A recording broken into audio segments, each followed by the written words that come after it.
말씀은요, 신약성경 골로새서 3장 18절에서 21절까지 말씀이 되겠습니다. 골로새서 3장 18절에서 21절까지 말씀, 짧으니까요 우리 다 같이 한 목소리로 읽었으면 좋겠습니다. 골로새서 3장 18절에서 21절까지 우리 한 목소리로 같이 읽습니다. 시작. 아내들아 남편에게 복종하라. 이는 주 안에서 마땅하니라. 남편들아 아내를 사랑하며 괴롭게 하지 말라. 자녀들아 모든 일에 부모에게 순종하라. 이는 주 안에서 기쁘게 하는 것이니라. 아비들아 너희 자녀를 노엽게 하지 말지니 낙심할까 함이라. 아멘. 아멘. 오늘 말씀의 제목을 한번 따라해 보시겠습니까? 복음으로 새로워지는 가정. 한번 더요. 복음으로 새로워지는 가정. 예전에 제가 읽은 그 가족 치료에 관한 책에 이런 상담 내용이 있었습니다. 어떤 30대 여성인데요, 자기 남편에 대해서 막 하소연을 하면서 이 상담하는 내용인데, 이 내용이 이렇습니다. 남편이 이 삼형제 중에 이제 둘째였는데요, 이 어릴 때부터 이 형제 간 우애가 굉장히 돈독했다고 그렇게 합니다. 형제들끼리 서로 형님 먼저 아우 먼저 하는 그런 너무나도 좋은 관계였는데요. 이게 이제 결혼하고 나서 이제 문제가 발생이 되는데, 어떤 문제가 발생했냐니까 이 첫째 형님이 이제 사업을 실패하면서 이제 문제가 발생하게 됐습니다. 사업을 부도내고 또 이제 이혼까지 하게 되고 오도 가도 갈 데가 없는 그런 신세가 되었는데, 이 둘째인 이 남편은 당연히 첫째 형님을 자기 집에 모셔야 된다.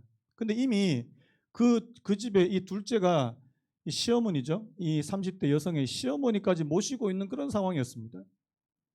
시어머니까지 모시는데 이제 시아주버님까지 모셔야 되는 그런 상황이니까 이 여인이 이제 좀 마음이 답답했죠. 거기까지는 좋았어요. 그런데 문제는 뭐냐니까 이제 그 집에 방이 2칸인데, 원래는 이제 부부가 이제 방 하나를 쓰고 이제 시어머니하고 아이들 2명이 이제 또 방 하나를 쓰고 그렇게 됐는데, 시아주버님이 딱 들어오니까 이제 그 방을 어떻게 써야 됩니까?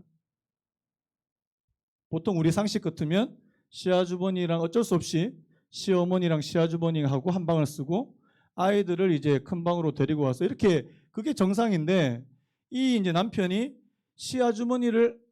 자기 형님을 큰 방에다 모셔야 된다는 거예요. 어떤 상황인지 아시겠죠? 그럼 어떻게 됩니까? 자, 남편, 아내, 중간에 시아주머니. 기가 막히는 거예요. 근데 이제 더 가관이 뭐냐니까 시어머니가 이 부분에 대해서 아무런 말씀을 안 하시는 거예요. 이 여성의 말을 한번 직접 한번 들어보시겠습니까? 우리가 에스키모인도 아니고 어떻게 아내가 있는 방에 형님을 모십니까? 그리고 안방에서 자라고 한다고 꾸역꾸역 들어와 자는 시아주버니도 이해가 안 되고 시어머니의 침묵 역시 어이가 없어요. 여러분 이해되십니까? 저만 이해 안 되는 겁니까 지금? 이해가 안 되는 거예요. 그런데 이 남편에 대해서 이 저자가 이제 상담 교수인데요, 이분이 이제 분석이 굉장히 인상적이었습니다.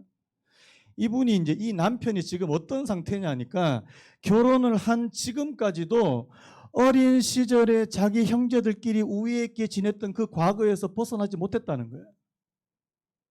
이해되십니까? 여전히 자기는 지금 10대 때 아니면 10대 이전에 그 어린 시절에 형님하고 같이 한 방에서 뒹굴고 이 과거에서 벗어나지 못했다는 겁니다. 이거 이제 보니까 가족 자아가 미분화됐다, 여러 어려운 말을 쓰는데요, 이 아직 미분화된 가족이다 이렇게 이야기하더라고요. 그래서 현실을 제대로 파악하지 못하고 일종의 가족 최면 상태에 지금 빠져 있다 이렇게 진단을 내리는 겁니다. 여러분 성경에도 이 부분에 대해서 말씀하는 부분이 있어요. 여러분 잘 아시는 창세기 2장 24절에 아시죠? 이러므로 남자가 누구를 떠나요? 부모를 떠나. 한번 따라해볼까요? 남자가 부모를 떠나 그의 아내와 합하여 둘이 한 몸을 이룰지라 이렇게 됐습니다. 여러분 결혼이 뭐예요?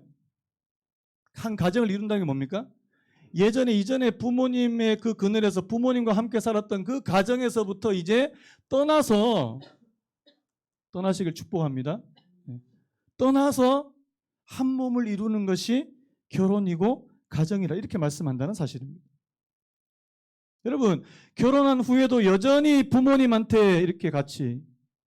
여러분, 그래서요, 이 떠난다는 의미는 정서적으로, 경제적으로, 또 영적으로 독립되는 것을 의미한다는 사실입니다. 여러분, 저는 여기에 이 부모님의 역할이 굉장히 크다고 생각이 돼요. 우리 성도님들 가운데는 안 계실 거지만 제가 높아하시면서 말씀을 드리는 겁니다. 결혼하시면 독립시켜 주셔야 돼요. 아이고 내 새끼. 결혼하고 나서도 아이고 내 새끼. 아이고 아껴주시는 건 좋은데요. 제가 예전에 그 이야기 몇 번 드렸지 않습니까? 제가 예전에 섬겼던 교회에서 그 시어머니가 이 아들하고 며느리 월급을 다 본인이 다 받으셨어요. 내가 관리해 줄게. 너거는 잘 관리 못. 내가 관리해 줄게. 이 아들 월급도 자기가, 이 며느리 월급도 자기가 관리했는데 나중에 보니까 여기서 또 돈을 썼네요. 이 며느리는 1년 지나면 주시겠지, 2년 지나면 주시겠지, 3년 지나면 주시겠는데 안 주시는 거예요. 결국 어떻게 된지 아십니까? 이혼했습니다. 여러분, 자녀를 떠나보낼 준비를 하시기 바랍니다. 자, 우리 지금 이제 아들이나 딸이 이제 결혼을 앞두고 혹시 있는 분들은 떠나보낼 준비를 하셔야 되는 거예요. 이게 안 되면은 많은 불행이 여기서부터 이제 시작이 되거든요.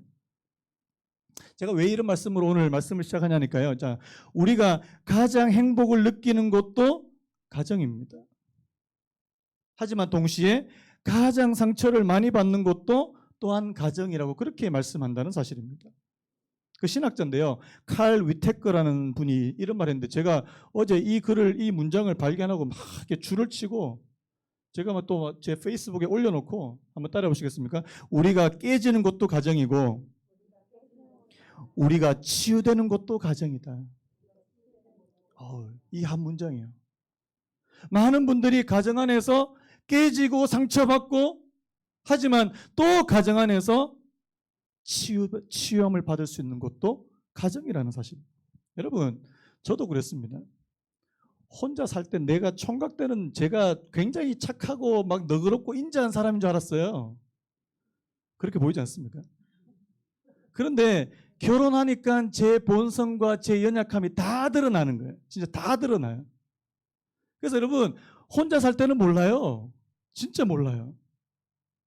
그 독일의 가족 치료사인데 이 헬링어라는 분이 이런 말을 했는데 한번 들어보시기 바랍니다.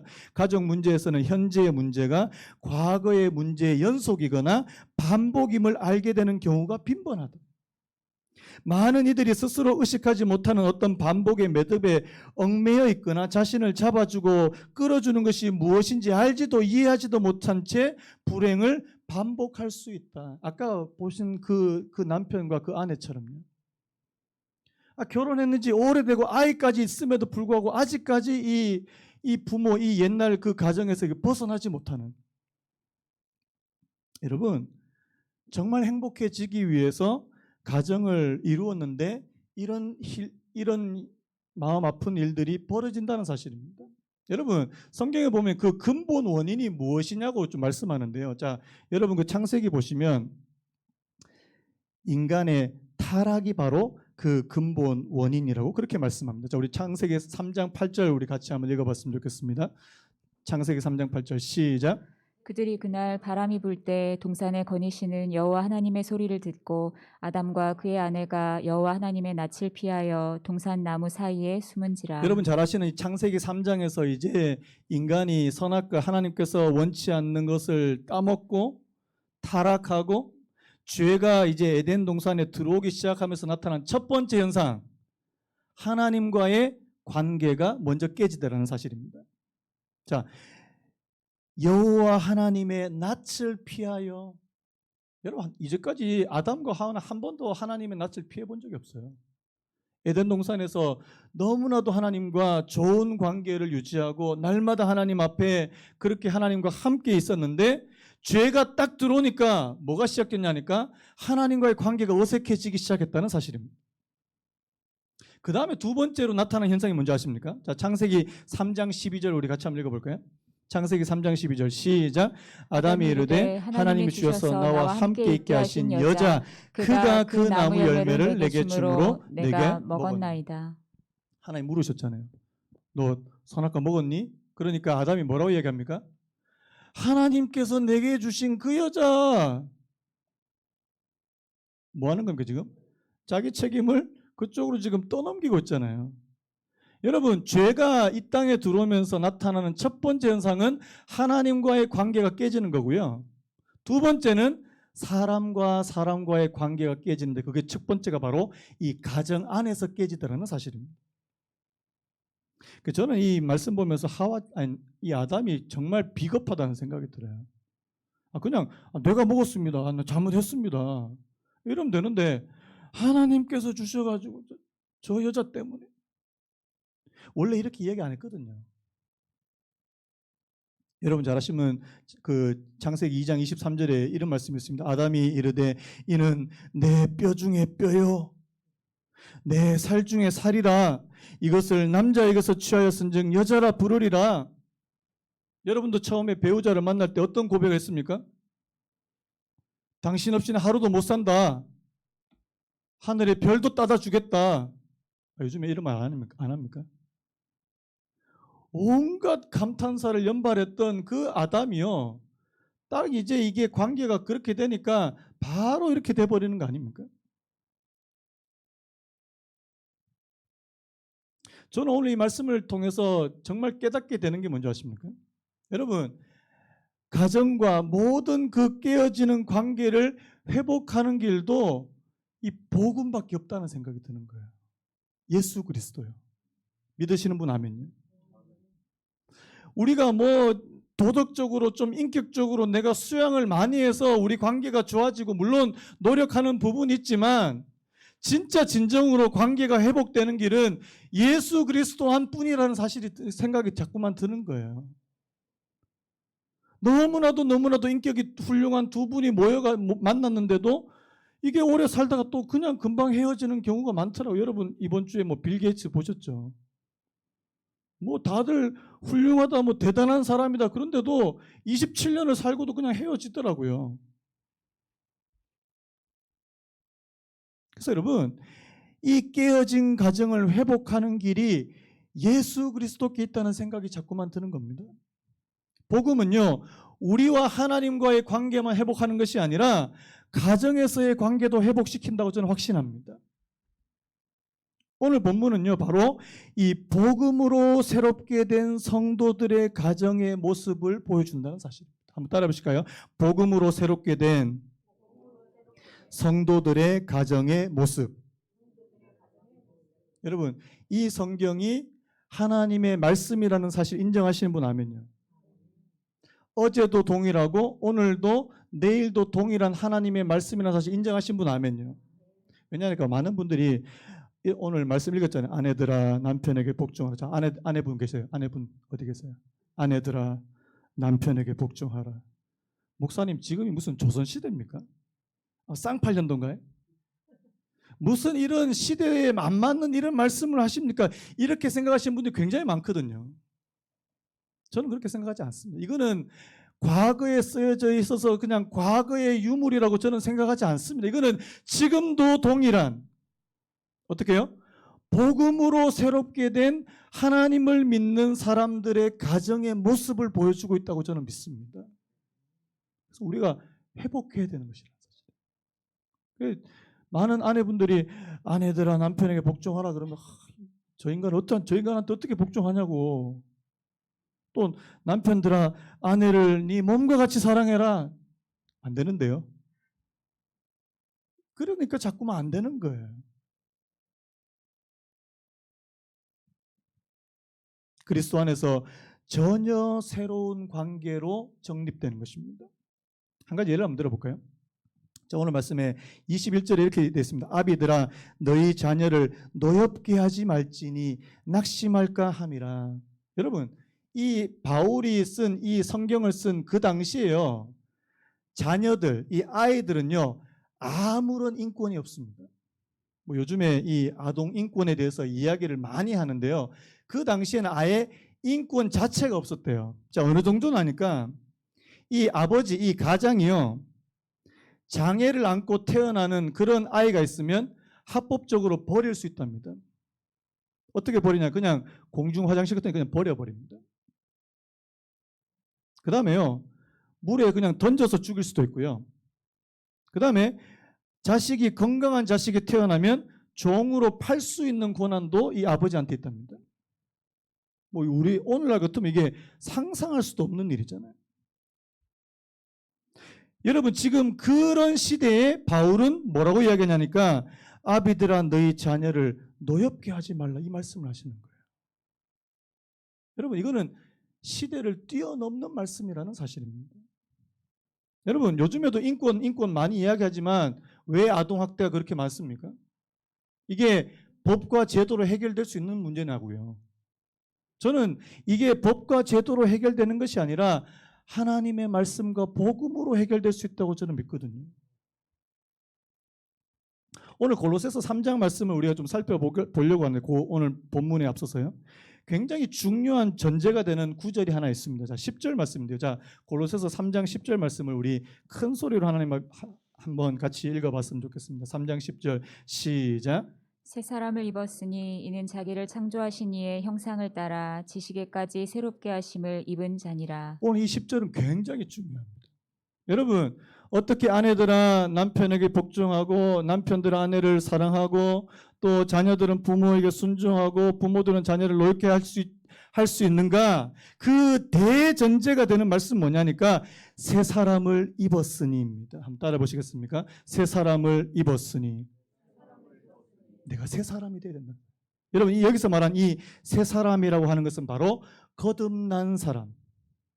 아멘입니까? 물과 성령으로 거듭난 사람.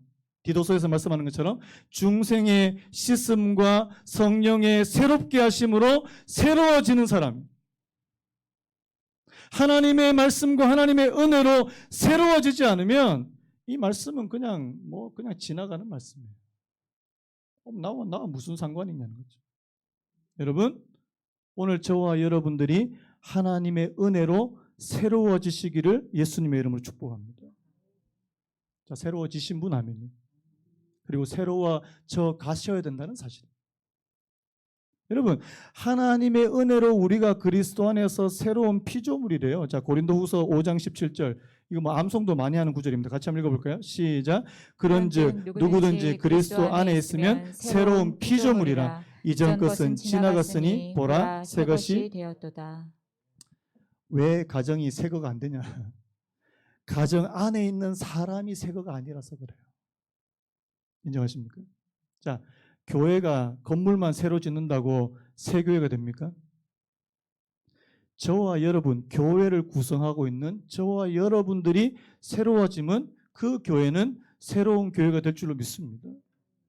그래서 여러분, 결국엔 사람이에요. 결국에는 사람이에요. 오늘 저와 여러분들이 하나님의 말씀에 부딪혀서 저와 여러분들이 성령의 은혜에 한번 걸려 넘어져서, 저는 이 걸려 넘어진다는 표현이 좋던데요. 여러분, 그냥 하나님 없이 잘 살다가 하나님의 은혜 한번 턱 걸려 넘어지는 거예요. 아이고, 내 힘으로 살 수 없네. 아이고, 이 땅에서 그냥 내 뜻대로만 되는 게 아니네. 그때 하나님을 인식하고 의식하기 시작하는 사람으로 바뀐다는 사실입니다. 그래서 여러분, 하나님 믿으시기 바랍니다. 자, 거기 길성남 교수님이라는 분이 계신데요. 여기 나오는 이 세 사람의 의미에 대해서 4가지로 설명하는데 한번 들어보시기 바랍니다. 첫 번째 한번 따라 보시겠습니까? 죄들과 무할례로 죽었다가, 너무 깁니까? 죄들과 무할례로 죽었다가 하나님의 생명을 받고 살아났다는 점에서 새 사람이다.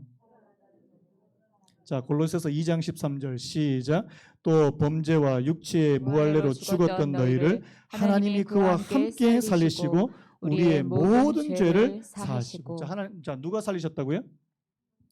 하나님이 그와 함께, 예수 그리스도와 함께 저와 여러분들을 다시 살리신다.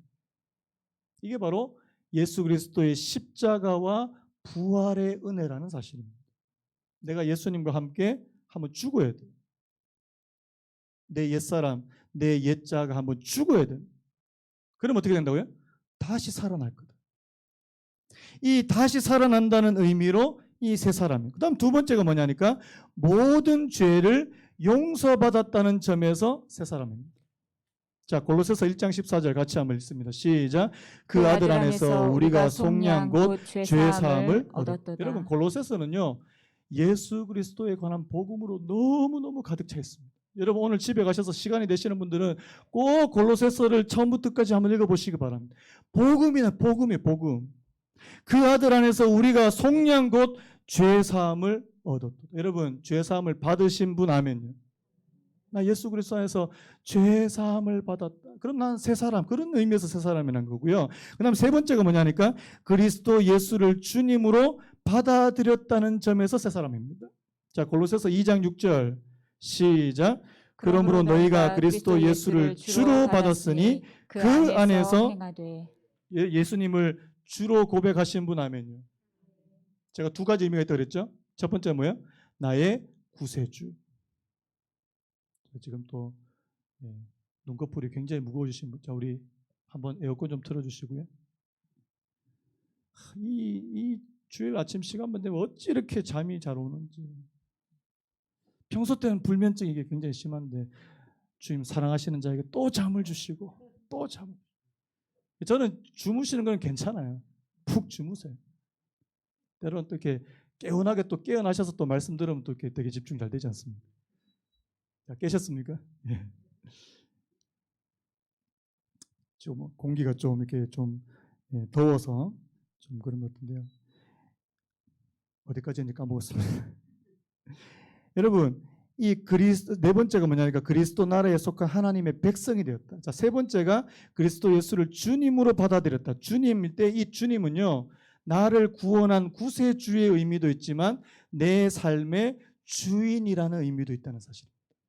예수님을 나의 구세주로 고백하시는 분 아멘요. 자, 나의 삶의 주인으로 고백하시는 분 아멘요. 두 개 다입니다. 두 개 다. 자, 그 다음에 네 번째가 뭐냐니까 그리스도의 나라에 속한 하나님의 백성이 되었다는 점에서 새 사람입니다. 자, 골로새서 1장 13절 시작. 그가 우리를 흑암의 권세에서 건져내사 그의 사랑의 아들의 나라로 옮기셨으니. 여러분, 이 말씀 너무 좋지 않습니까? 우리를 흑암의 권세에서 건져내사 그의 사랑의 아들의 나라로 옮겨주셨대. 이사시켜 주셨습니다. 예전에는 예수님 몰라서 그냥 마음이 그냥 어둡고 답답하고 우울하고 그렇게만 살았는데 내 안에 예수님의 하나님의 나라를 알게 되고 내 안에 빛이 비치고 내 안에 하나님에 대한 소망이 생기고 사랑이 넘치고 그런 나라로 옮겨갔다는 사실입니다. 복음이에요, 복음. 여러분, 이런 의미에서 오늘 저와 여러분들이 바로 예수 그리스도 안에서 새 사람이고 새 사람이어야 한다는 사실입니다. 아직까지 복음에 대해서 잘 모르시는 분들은요, 빨리 성경반으로 들어오세요. 제가 잘 가르쳐 드릴 테니까. 그리고 하나님의 은혜가 여러분들에게 임하지 않으면 내가 새롭게 되는 것은 불가능하다는 사실입니다. 자, 시간이 많이 갔지만요. 자, 오늘 본문은요, 이 가정을 이루는 가장 기본적인 관계, 두 가지 관계가 있죠. 첫 번째 뭡니까? 부부 관계.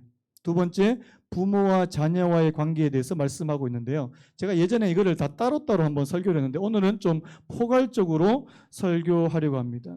여러분, 하나님께서 이 부부 관계 그리고 부모와 자식 관계 가운데서 어느 한쪽에만 일방적으로 의무를 명령하지 않습니다. 자, 부모님한테만 자녀를 노엽게 하지 마. 또 아내한테만 남편을 순종해. 이렇게 하는 게 아니라 모든 사람에게요.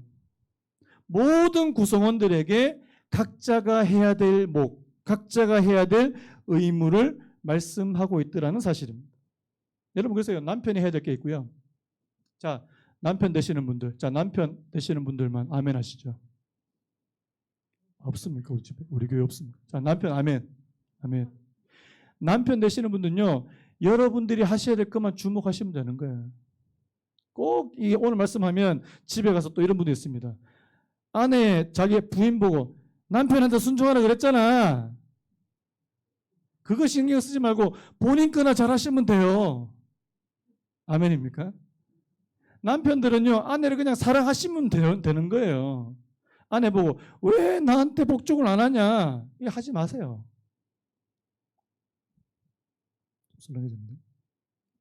자, 18절. 자, 우리 먼저 18절 우리 같이 한번 읽어볼까요? 18절 시작.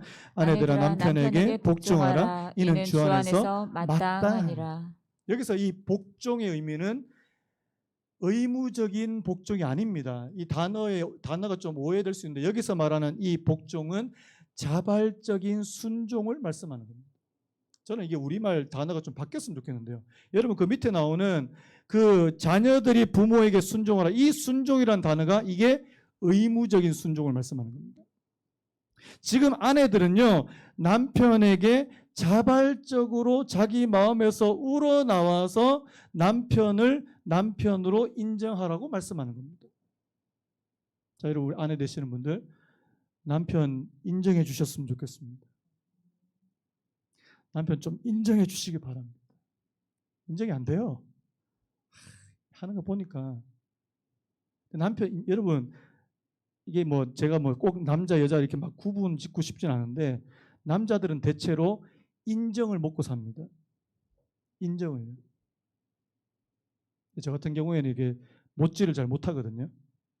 그런데 저희 집 사람이 언제 하루는 이게 저보고 당신이 못질한 게 제일 잘한다고 만약에 그런 적이 있었다는 게 아니고 만약에 그렇게 이야기하면 저는 하루 종일 못 박을 때만 찾고 다녀요. 못 박을 때 어디 못 박아야 되나.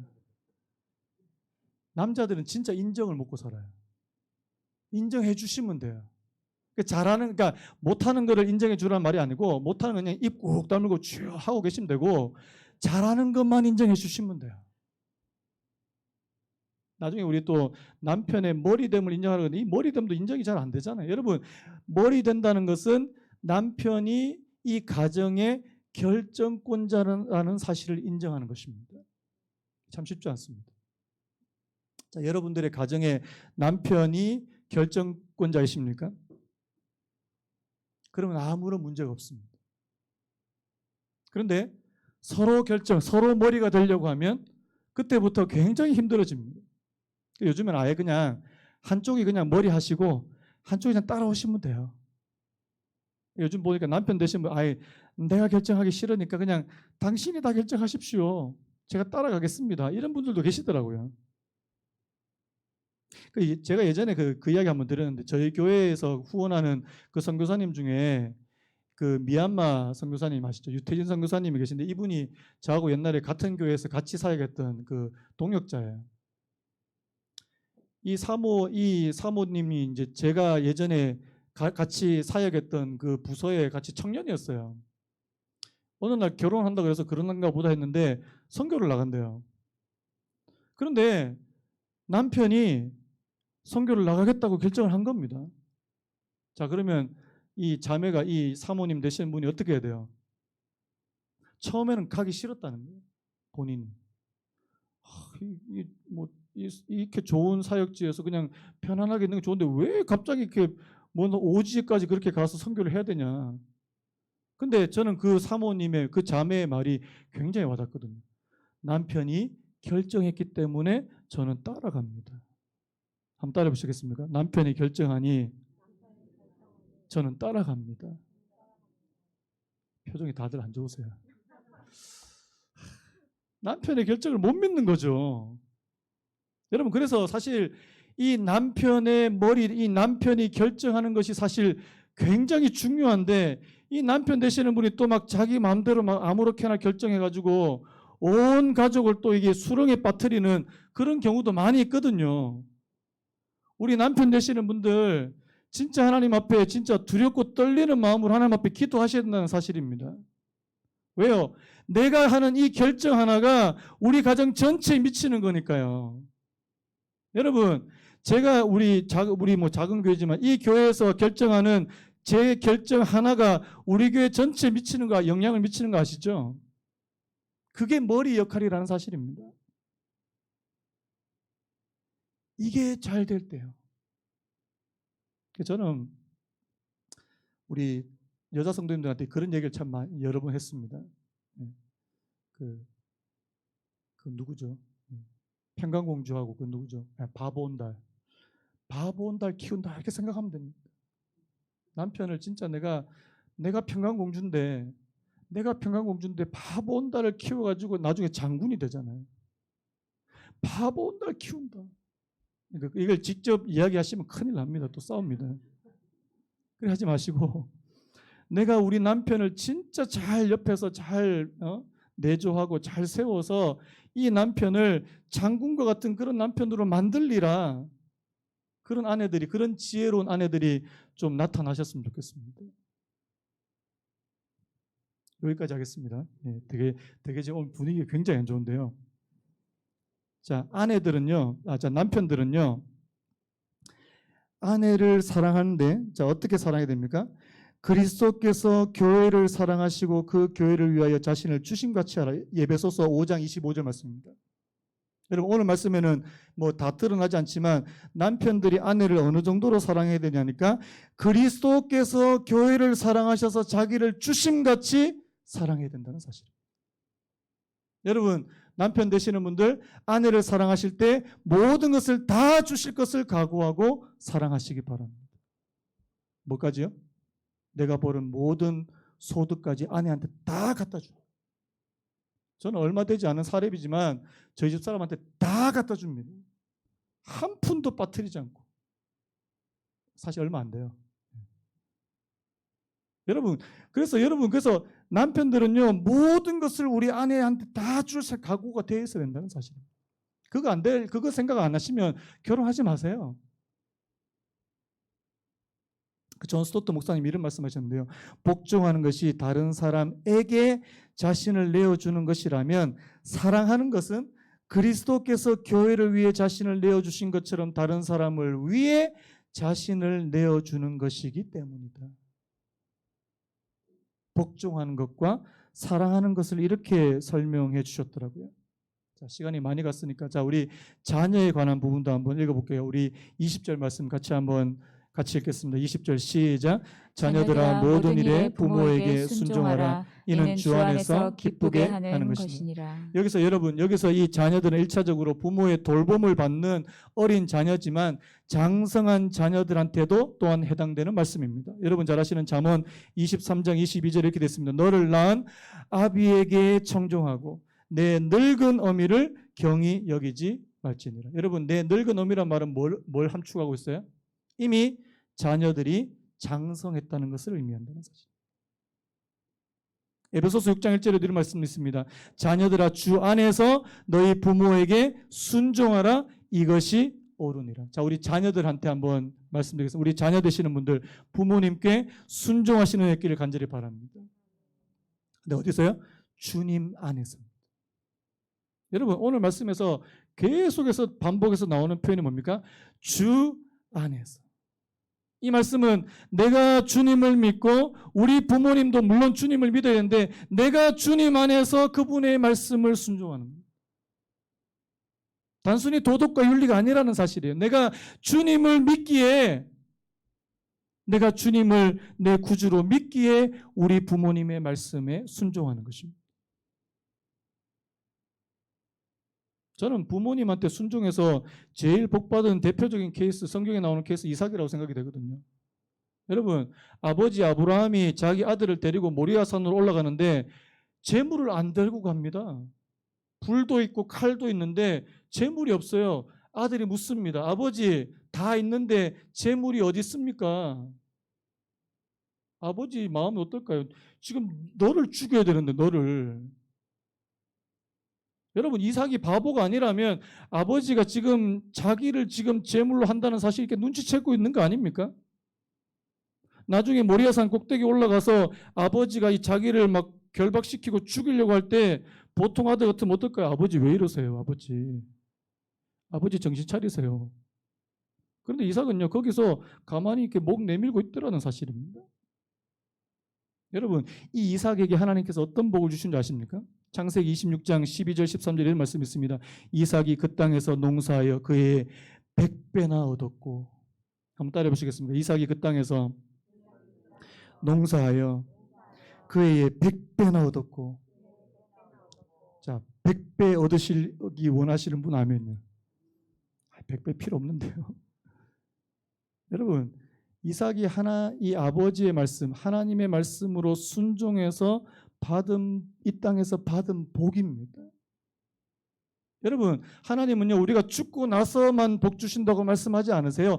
이 땅에서도 하나님께서 주시는 복이 있습니다. 저는 우리 사랑하는 성도님들이 이 땅에서도 잘 되셨으면 좋겠습니다.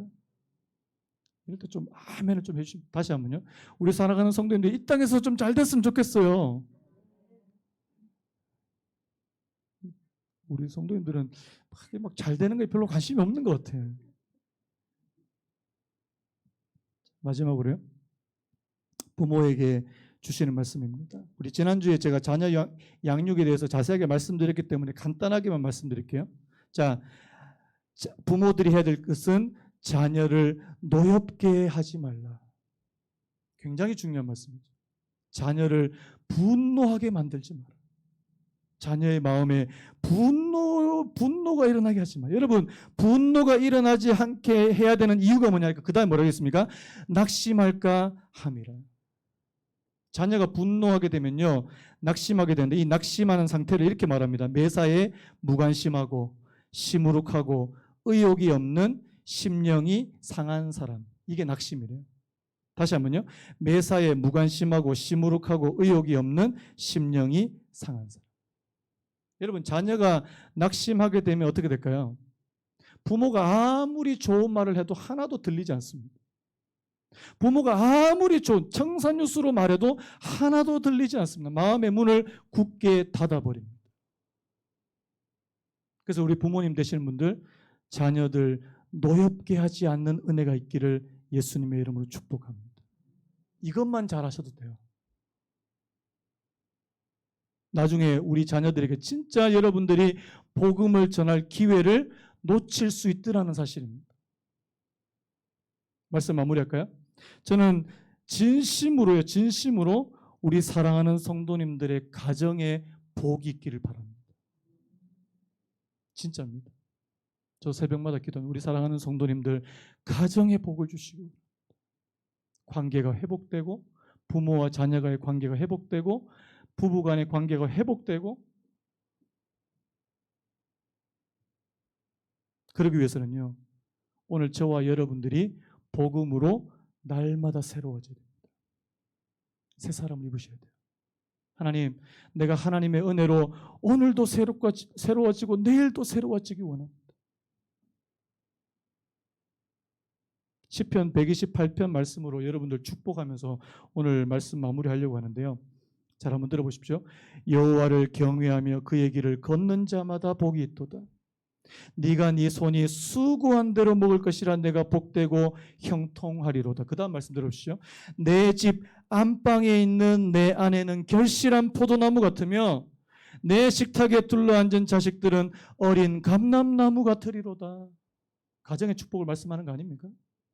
여러분, 오늘 저와 여러분들의 가정이 내가 진짜 하나님을 경외하는 가정 되고, 복음으로 새로워지는 날마다 새 사람을 입는 가정이 되고, 그 안에서 깨어진 관계가 회복되고, 아까 우리 찬송 불렀죠.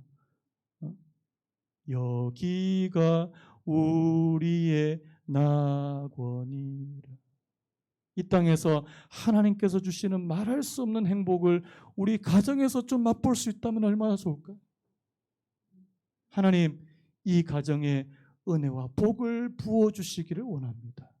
그런 마음으로 오늘 저와 여러분 살아가시기를 예수님의 이름으로 축복합니다.